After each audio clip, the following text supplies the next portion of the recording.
Inni akhafu alaikum azab yaumin azim kaula boga kasieun karempan terhadap paranjeun kabain abadtum gairah lamun anjeun teu ngaibadahan Allah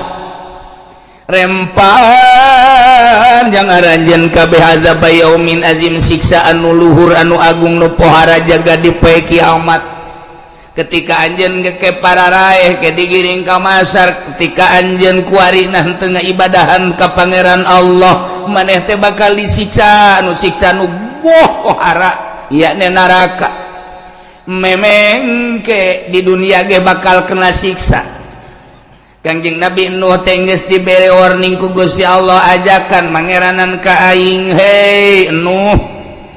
lamun teu daekeun awas lain bae di akhirat nu bakal disiksa tah geus nyata-nyata nu abadal abidin nu amadal amidin ieu mah di dunia ge engke bakal kena siksa asal teu nurut ka aing teu nyembah ka aing bakal nurunkeun siksa ke aing mere kabar ka sia no siksa-siksa nu bakal diturunkeun ka umat maneh ketika umat maneh teu nurut ka aing. Mangga Gusti abdi deuk sekuat tenaga terus-terusan ngajak da'autu rabbi lailan wa naharon cekang yang Nabi Nuh abdi teh terus-terusan Gusti dakwah ngajakan umat peuting beurang peuting geus berangkat kadang-kadang memeh magrib karangkas bitung tirangkas bitung langsung ke Pandeglang alhamdulillah 2 panggung mundel hasilna tama dakwah boloon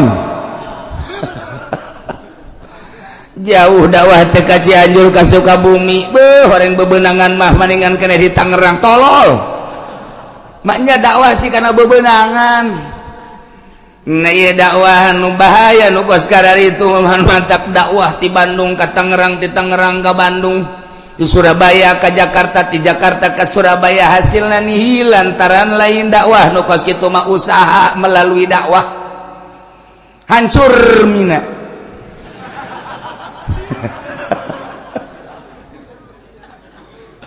nah dakwah mah tiba heula ge la as'alukum alaihi ajra teu menta buruhan materi teu menta buruhan pamagung pangagung pangalem hiji be ngajak umat supaya nyahueun ka pangeran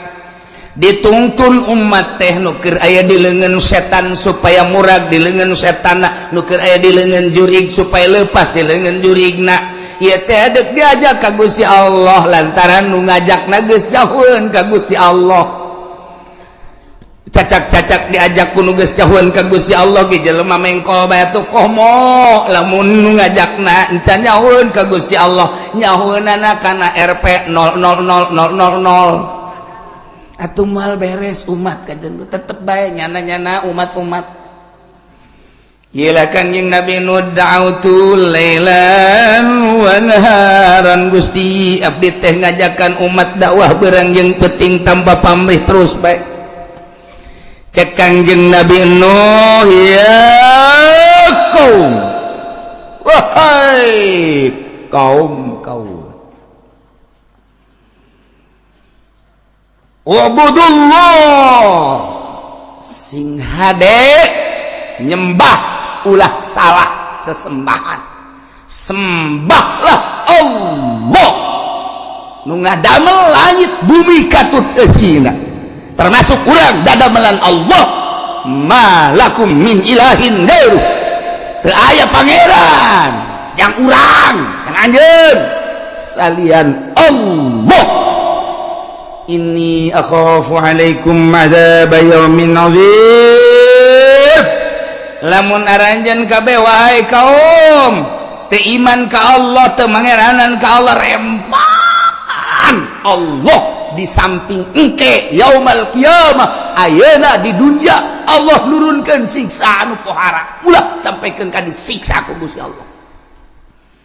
terus bae Kangjeng Nabi Nuh teh terus bae dakwah teh masyaallah beurang peuting teu pamrih terus bae Kangjeng Nabi kumaha eta kaum ngomongna qalal mala'u min qaumihi inna lanaraka fi dhalalin mubin. Cek kaum-kaumna penggede-penggedena, cek kaum-kaum elit-elitna,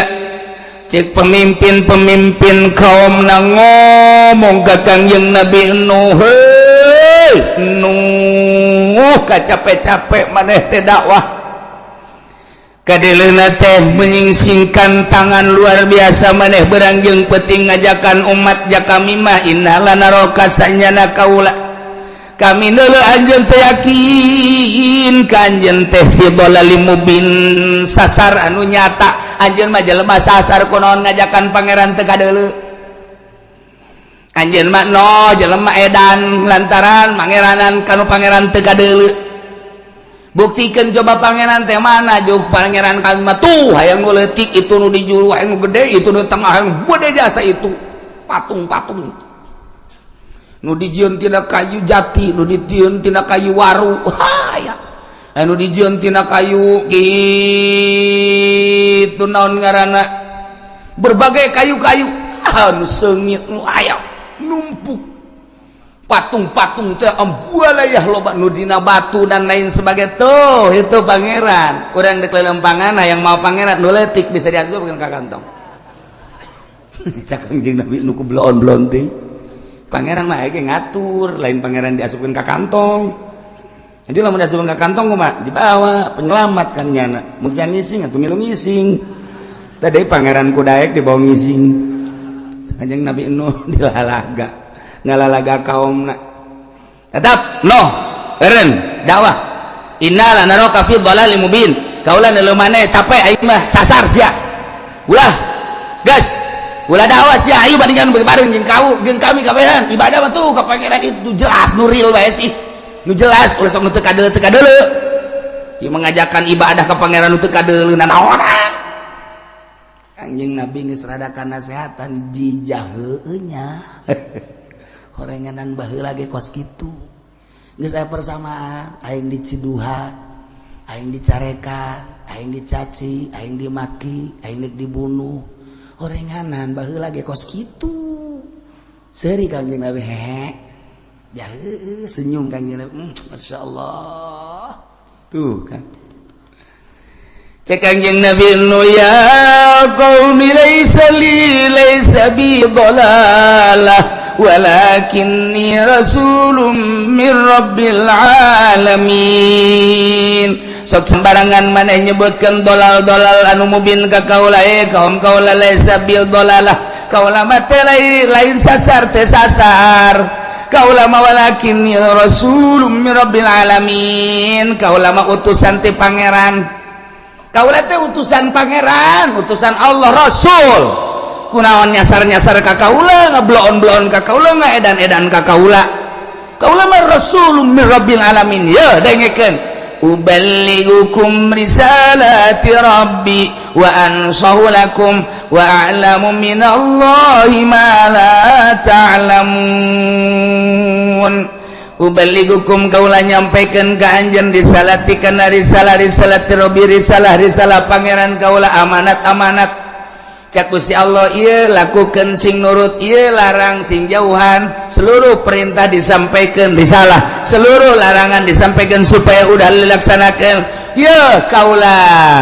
nyampaikeun risalah pangeran ka anjeun kabeh wa ansahu jeung kaula nganasehatan ka anjeun dengan tujuan supaya bararagus rarapi hirup di alam dunia teh sakedeung bakal berhadapan langsung jeung Gusti Allah jeung kieu deui wa a'lamu minallah ma la ta'lamun kaula nyaho ti Gusti kana naon nu ku anjeun teu nyaho sebab omongan kula mah langsung ti Gusti Allah melalui mukjizat melalui wahyu omongan kula lain nang ti kula tapi nang ti Allah maneh mah teu nyaho kula mah nyaho nu kumaneh teu nyaho kula mah nyaho sebab kaula langsung ti Gusti Allah dibere wahyu jeung mukjizat dengekeun tuturkeun tetep kau bohong Nuh bohong lain rasulnya nama edan jelema teu puguh teu karuh nya nama lain wow Kangjeng Nabi Nuh asal dakwah ditaringgalkeun, asal dakwah ditaringgalkeun. Masya Allah, sabaraha tahun Kangjeng Nabi Nuh dakwah. Dina Alfiyah dijelaskeun najauta ya Rabbi Nuhan wa mastajabta lahu bipulkin mahirin fil yami masuna wa sayadu bi ayatin mubayyina fi qaumihi alfa amin ghairu khamsina. Dakwah Kangjeng Nabi Nuh 950 tahun nu iman. Coba eta 950 tahun nu iman, anak mage teu iman, anak nu jalan nu ngaran Kanan teu iman ka bapak. Bayangkeun ku urang coba, lain dakwah bubulanan, lain dakwah tatahunan, 950 tahun ngaprak Kangjeng Nabi Nuh. Di India langsung Kangjeng Nabi Nuh ke Pakistan, di Pakistan ngaprak Kangjeng Nabi Nuh terus ka dieu ka Mesir, ke Mesir terus ka Yordan, terus ka Irak, terus ka Iran. Kangjeng Nabi Nuh teh ratusan tahun dakwah. Sementara manusia kakarak aya di jazirah eta bae, India, Mesir, Pakistan, Yordan, negara-negara tertua. Amerika can aya, ditama Inggris can aya, Jerman can aya, benua Amerika can aya. Dina aya lagi kakara kecel can aya penghuni. Nu aya penghuni pertama mah eta bae Timur Tengah, Irak, Iran, terus ke Maroko, kalau itu terus ke Mekah, ke Madinah. Di mana Kangjeng Nabi Adam waktu dirunkeun di India titah kitu neangan Siti Hawa kapanggihna di Arafah. Kemudian tidinya langsung ke Mekah, Baitullah teh kakarak ke batu doang segede parita. Kita toab Kangjeng Nabi Adam didinya kakarak batu doang. Tidinya berangkat Kangjeng Nabi Adam terus ke Syria, Sam, itu doang. Eta mah benua Amerika, eta mah benua Eropa, eta mah benua Australia. Haha, eta mah can aya. Dina ayana eta dunia teh can aya penghuni. Heuh, komo bojong. Geus eueuh nanaonan sepi di bojong sieun oray malulu di dieu. Eueuh nanaon ieu gua bro Indonesia segala Lampung segala can eta manusia teh kakarak saceplok di dinya doang. Ya Allah, lamun urang ningali di Yordania aya Petra ke bakal diceritakeun di ayat anu sejen. Urang neuleuh peninggalan zaman Kangjeng Nabi Shalih alaihi salam. Masya Allah, nu kuari masih aya keneh walaupun geus rada dirusak sebagian gunungna, tapi kan nyata aya. Nah, ieu di ditu orang manusia teh nu mantak.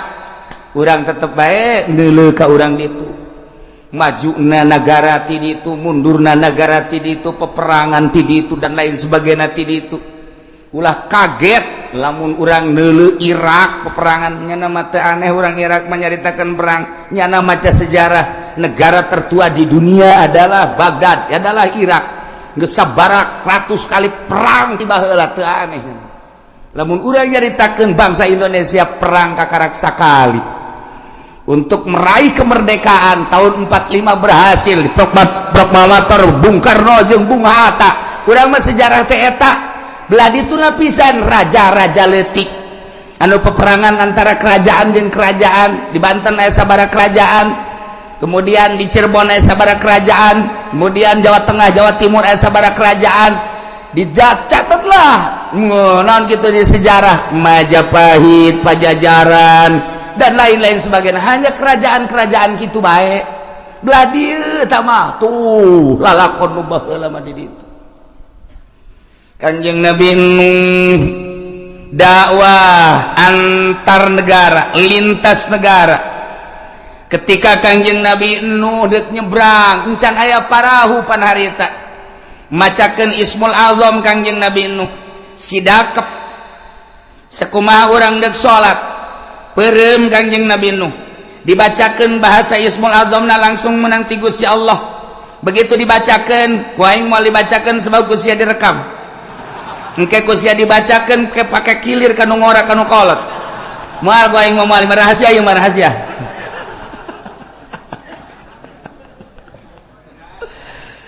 Ini jadi dibacakeun ku Kanjeng Nabi Nuh set sakali.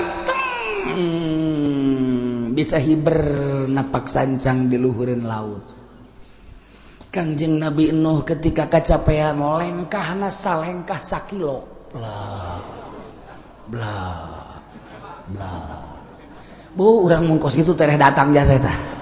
asal ka Banten ge antum moal kebal tah mah blah blah tukang sawo di lengkahan bae.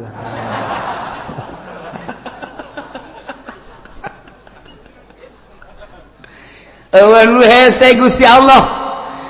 ketika hendak menghendaki ka umat takerma jarangkung gede baheula haju jelema cecemplokan kapan di India, di Pakistan, di Mesir, di Yordania, Irak,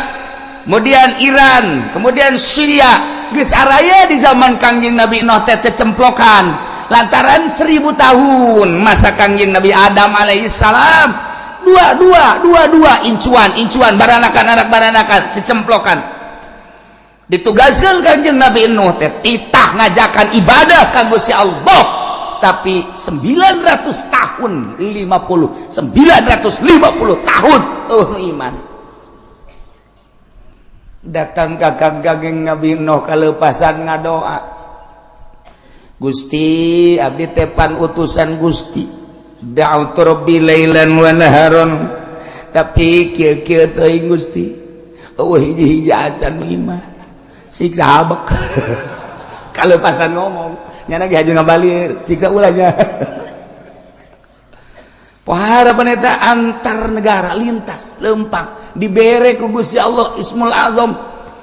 jang napak sancang jang hiber jang lengkah luar biasa nu mantap kuari kumun kurang diwirid eta wiridan eta ya Allah wirid ku urang perem bentak di dinya keneh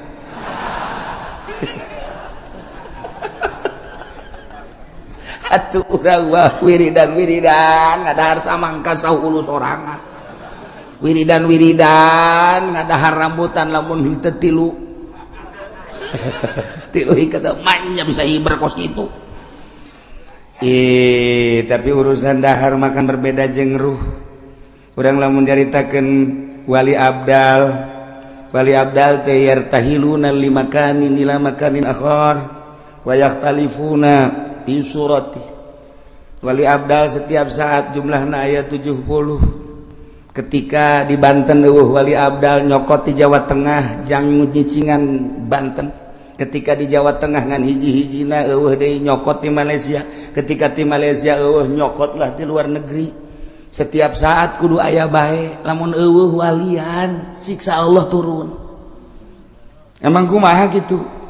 nah eta wali kapan nyana wali abdal cicing di dia kadang-kadang di dinya teh maot nyana dikubur kunaon cal deui di ditu nyana keneh mun urang nyaritakeun Mbah Bolong kuburanna aya 9 mun nyaritakeun Syekh Maghribi di dunia kuburanna aya 3 mun nyaritakeun Syekh Yusuf putra daripada Syekh Maulana Hasanuddin di dunia kuburanna aya 7 emang di Banten doang atuh lain kuburan Syekh Maulana Yusuf teh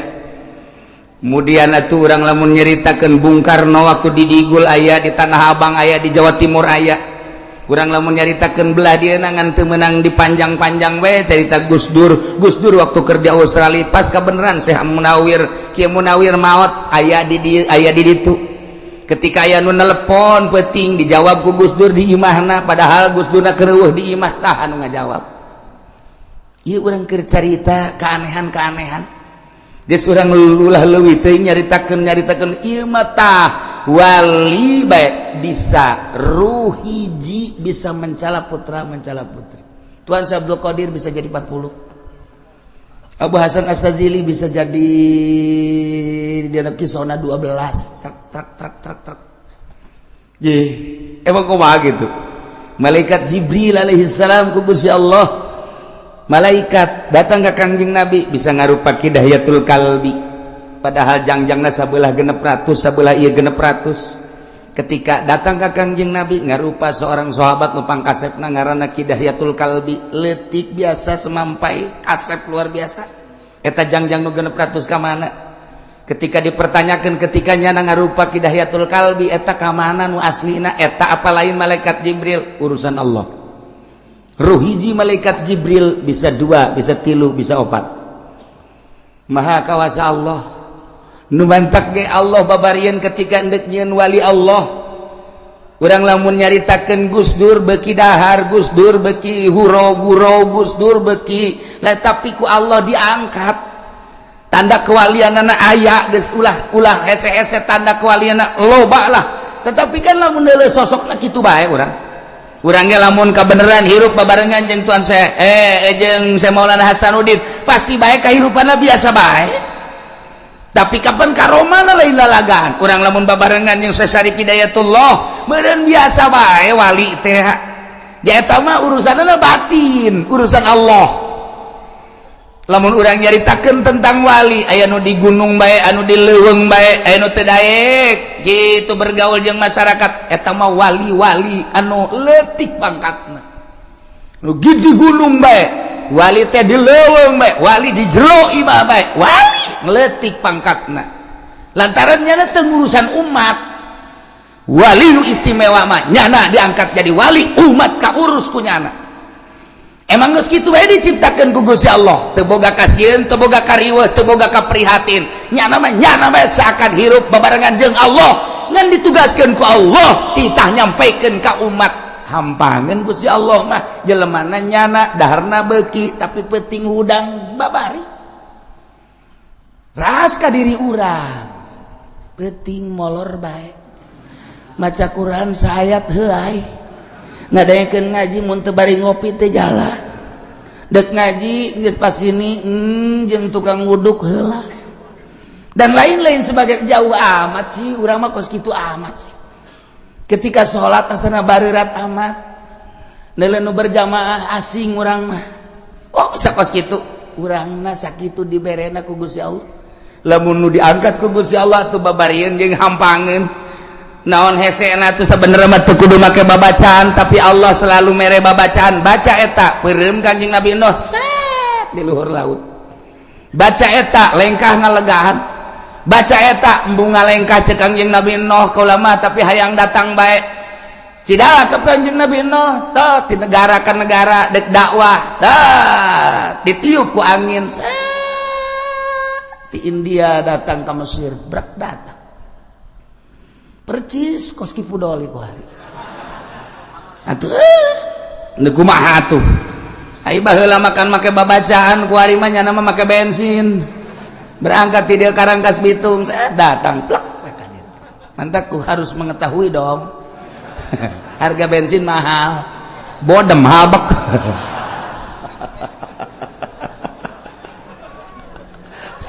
Jauh jasa. Ya Allah ya Rabbi lah lalakon Kangjeng Nabi Nuh teu aneh Allah dek ciptakeun makhlukna dijadikeun rasul diangkat jadi rasul nyampaikeun ai leuweuhan mah luar biasa Kangjeng Nabi Nuh kadaekna jeung pohara jasa Kangjeng Nabi Nuh dakwah tanpa pangri da'watu lailan wa naharon tetapi geuninganan eueuh anu iman ka anjeunna jeung ka Gusti Allah ngalengis Kangjeng Nabi Nuh kurang kumaha Gusti tugas maneh mah lain kitu cek Gusti Allah dakwah daekeun jeung teu daekeun urusan aing urusan umat siapa dakwah ulah sok ngalengis teu meunang emang Gusti abdi ngalengis nafsu ketika maneh dakwah kemudian maneh ngalengis kok teu daek narurut eta lah nafsu. Jangan nurut jeung teu nurut mah tah urusan lain urusan mana urusan umat jeung urusan aing tah mah. Urang ge ketika urang dakwah kok batur teu narurut nafsu urang. Eta tah mun hayang nafsu di dinya tah urang. Urang nyen pondok pesantren teu daekeun dararatang ieu santri nafsu. Ai sia mah pokona mah ulah mikiran kos kitu cak Gusti Allah ayo deuk yen pondok mah nyen pondok bae santri make ku aing didatangkeun mun aing henteu mun aing henteu atuh sia mah sia bae ibadah ka aing. Hese-hese amat kudu make tabel segala menerima siswa baru.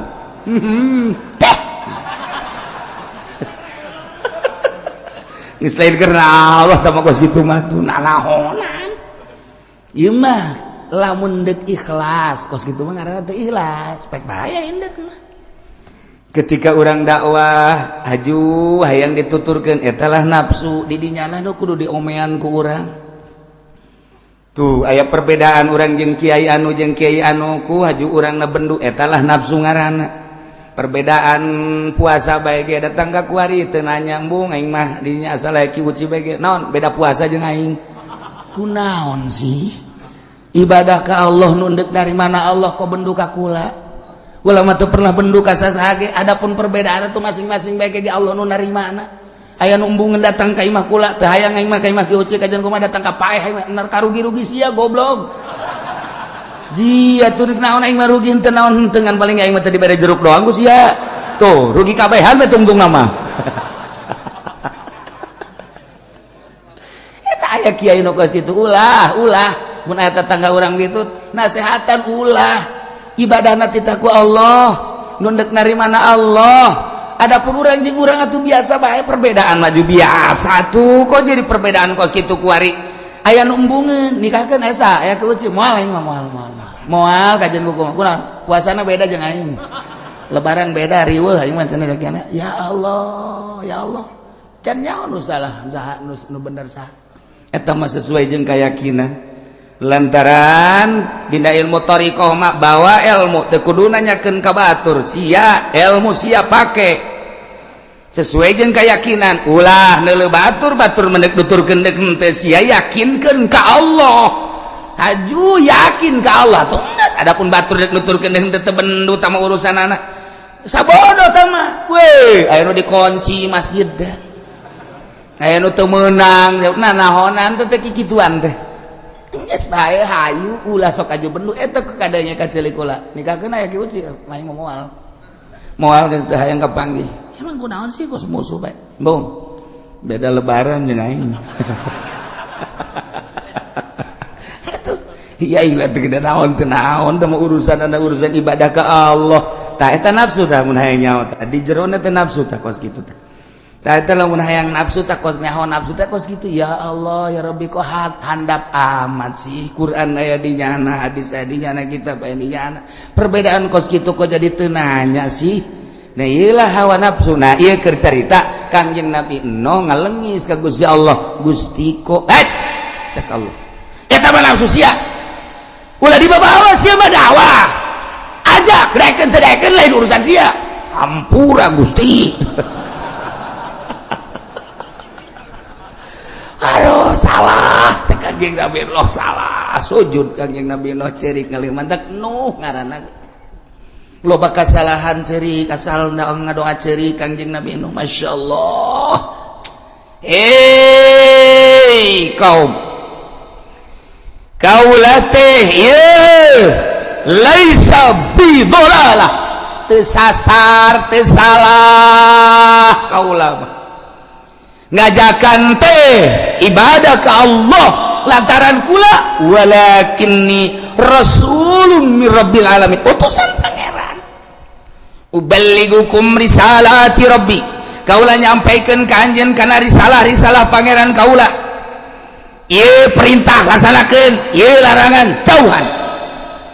wa ansau jeung kaula nganasehatan dengan berharap supaya bareres baragus wa a'lamu minallahi ma la ta'lamun nu maneh teu nyaho kaula mah dibere nyaho ku Gusti Allah mun deuk aya siksa bakal dibere ku Gusti Allah nyaho mun deuk aya panas bakal dibere ka nyaho ku Gusti Allah mun deuk aya hujan bakal dibere ka nyaho ku Gusti Allah eta mah urusan kaula jeung Gusti Allah lantaran kula diangkat jadi rasul selalu nyambung Gusti Allah instruksi ka kaula wa a'lamu minallahi ma la ta'lamun yuk urang ibadahan Gusti Allah kumaha eta umatna aw ajibtum an ja'akum minal mir rabbikum ala rajulin minkum tetep bae umatna ngabageud bae ngabageud teu daekeun iman ka Gusti Allah endahan terus bae ngarautan kayunyeun patung aya patung anu keur diuk aya patung nu keur jongkok aya patung anu keur nangtung malah bobogohan anu ngacer datang ka kuari aya ih macem-macem teh patung teh dibabawa Kangjeng Nabi Nuh keur dakwah teh dulur sadaya kade ulah ibadah kasalian pangeran ibadahan pangeran alladzi khalaqas samawati wal patung diacung-acung yeuh pangeran mah yeuh pangeran teu nyeri kumaha coba ya Allah ya Rabbi patung di ais naon nuh ngomong coba deh ubudullah coba deh nu bedas ubudullah nu bedas ubudullah ibadah sia ka Allah ye pangeran mah ye patung nyerin teh coba ya Allah ya Rabbi lain lalagan nu anta Kangjeng Nabi begitu ngadenge kisah Kangjeng Nabi Nuh can sabaraha tuh ngabubungah ka hate Kangjeng can sabaraha horenganan dibandingkeun jeung Kangjeng Nabi Nuh mah aing mah kakarak dicaci dimaki sapira diciduhan horenganan Kangjeng Nabi Nuh mah ditararongton diedan-edan itu kan bahasa Quran inna lanaraka fi dhalalim mubin cak kaumna kaula mandeleuh maneh no jalain jelema bener aing mandeleuh sia teh dhalalim mubin sasar sia mah sarua jeung gembel tuh dikitu-kitu kan dhalalim mubin eta pohara jasa cak Kangjeng Nabi barang ngadenge kisah Kangjeng Nabi Nuh can sakumaha percis kos tadi teh percis kunaon sia diputuskeun cinta kakarak sakali aing mah 3 kali diputuskeun cinta oh 3 kali aing mah teu ngagujubarkeun maneh aing mah biasa bae sia kunaon ngalamun dagang rugi sabaraha kali sakali kakarak teh beak modal doang aing mah jeung imah-imah jeung pamajikan ditarik kabeh ku mitoha gara-gara dagang rugi aing mah pamajikan tita balik jadi aing mah lain modal bae lain dagang bae anak pamajikan kabeh disita ku mitoha aju kuari atuh aing ingin mitoha anyar can sakumaha sia mah pen sakitu mah tenang bae lah jadi kan leuleus hate oh jaheu nya tuh bener oge masyaallah tah lamun aya nu saluhureun teh kos kitu tah urang teh handap tiis Kangjeng Nabi ge barang dikisahkeun ku Gusti Allah tentang Kangjeng Nabi Nuh alaihi salam anu lain dicaci dimaki deui ke kabelah dituna ye ieu Kangjeng Nabi Nuh teh dibohongkeun dijejeleh diedan-edan digembel-gembel tiis hate Kangjeng kabelah dituna kumaha bakalna masih keneh terus waktuna saep wallahu a'lam bissawab.